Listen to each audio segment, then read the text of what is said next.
that he's asking for the punishment of Allah to descend upon him. And it is so possible that he may be from amongst those who wake up in the morning and find that the punishment of Allah has descended upon them and they have been transformed into monkeys and pigs. It is so possible that he may be from amongst those for whom the earth will open up and the earth will swallow. It is so possible that he may be from amongst those on whom Allah will send rains of stone, just as he sent upon the people of Lut alayhi salam. It is so possible that he may be from amongst those on whom Allah will send the wind that destroyed the earth. Because our beloved Prophet Muhammad sallallahu alaihi wasallam said, and the words of Rasulullah can never be wrong. He said, يَبِيتُ قَوْمٌ مِنْ هَذِهِ الْأُمَّةِ عَلَى طَعْمٍ وَشُرْبٍ وَلَهْوٍ وَلَعِبٍ فَيُصْبِحُ قَدْ مُسِخُ قِرَدَةٌ وَخَنَازِيرٌ.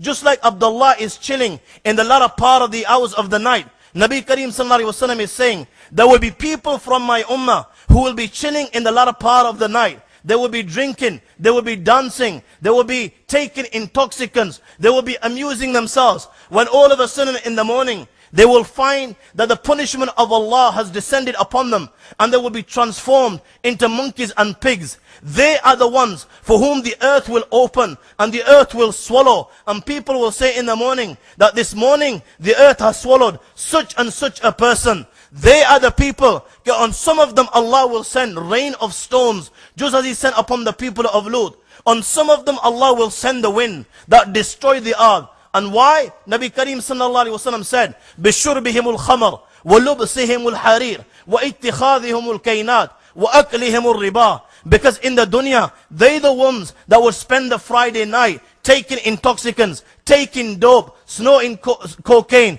chasing the dragon in heroin. They are the ones that used to listen to the music and dancing women. They are the ones that would wear silk, which is forbidden. They are the ones that would take sood. He is now in such a position that he is asking for the punishment of Allah. And at the same time, he is asking for a bad death. Because the great Jalaluddin Suyuti rahmatullah alayhi in his work, Sharh al-Sudur fi Ahwal al-Mawta wal-Kabur, has written, there are 4 causes of a bad death. And one of the causes is that a person who takes intoxicant, he will leave this world in a bad state. Abdullah is on that dance floor. He does not know the consequence of this action. He's there ripping that dance floor in a manner that has never been performed before. His friends are there and they're all egging him on. They're all clapping. They're all whistling as Abdullah is dancing. There's nothing that can stop Abdullah today. The guy is only 18 years of age, 20 years of age. Amina's only 21 years of age. You don't die at the age of 18. Come on, if I were to say to you that you're going to die at the age of 18, you're going to say, this guy's a psycho, this guy's an idiot. People die at the age of 65, 70. Abdullah's not going to die. You're not going to die. People don't die. There's no such thing as death at this young age. And this is what Abdullah is thinking on the dance floor. And the guy is moving like the wind, you know. He's doing the moves, he's doing the curls, and his mates are egging him on. The guy's on 7th heaven. He's electrified. He's kicking, he's buzzing, he's moving. And when all of a sudden on that dance floor, knock, knock. What's happened here? Knock, knock. The guy's on the dance floor. Knock, knock. Abdullah, go on. Open the door. There's somebody knocking on your door.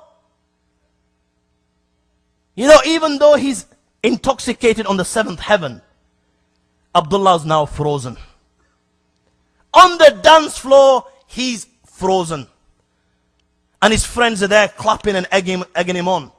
And all of a sudden they see, you know what? He stopped. Why is he stopped? The guy is not moving an inch. The same guy a billionth of second before that was electrified and, you know, and doing the moves. And now the guy's frozen. His arms, his legs are not moving an inch, and his eyes are not moving an inch. Knock, knock. Abdullah doesn't want to open the door. Allow me to open it for you. The veil is now lifted. The veil is now lifted. And it's the unpredictable, and it is the unthinkable. The thing that could not happen, that he could not even imagine, is now happening. He's bewildered, he's gobsmacked, he's dumbfounded. And the guy is frozen on that dance floor. What do you think it is, guys? Let me tell you what it is. Or let me tell you who it is.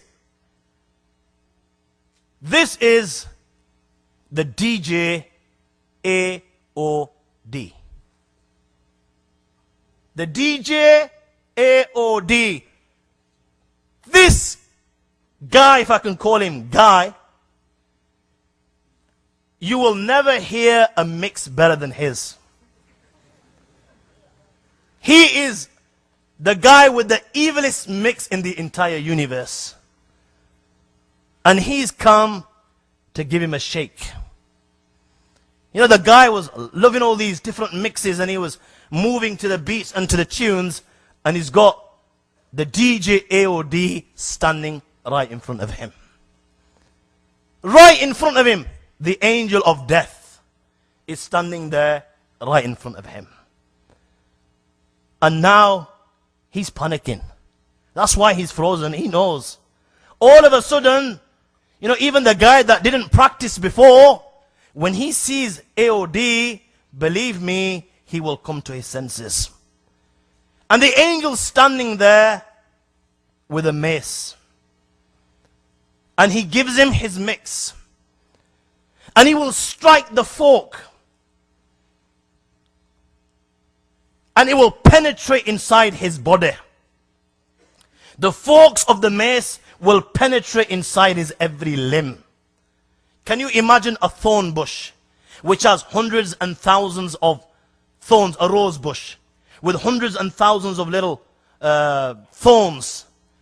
And if that was placed inside your body, and each thorn in every vein of your body, and then somebody was to pull this thorn while it is attached to every limb in your body, you know, the human mind cannot even comprehend such pain. And the angel will strike him with this mace, and the forks will pierce his body. And the angel will extract his soul, and it will begin from the feet. And it will stop at the ankle. And then they will give him a beating. And then the angel will extract his soul from his ankle to his knees. And then stop there so he feels more pain. And then give him another beating. And then the angel will take out his soul from his knees to his thighs and give him a beating. And then from his thighs to his chest and give him a beating.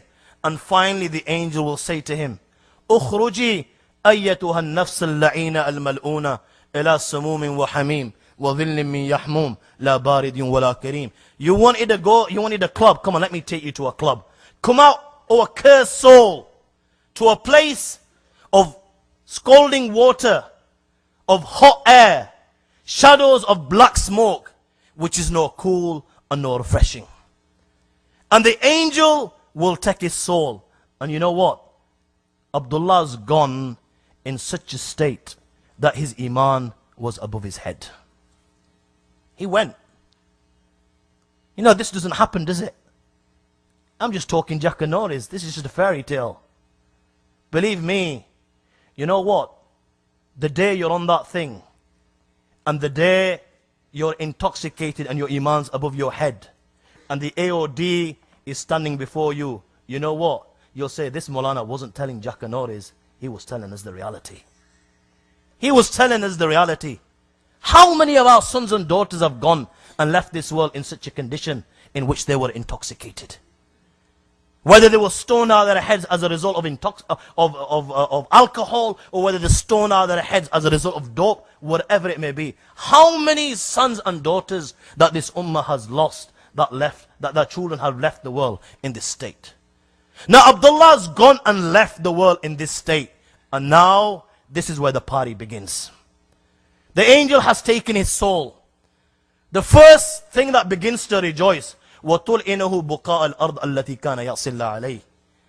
The earth begins to curse him.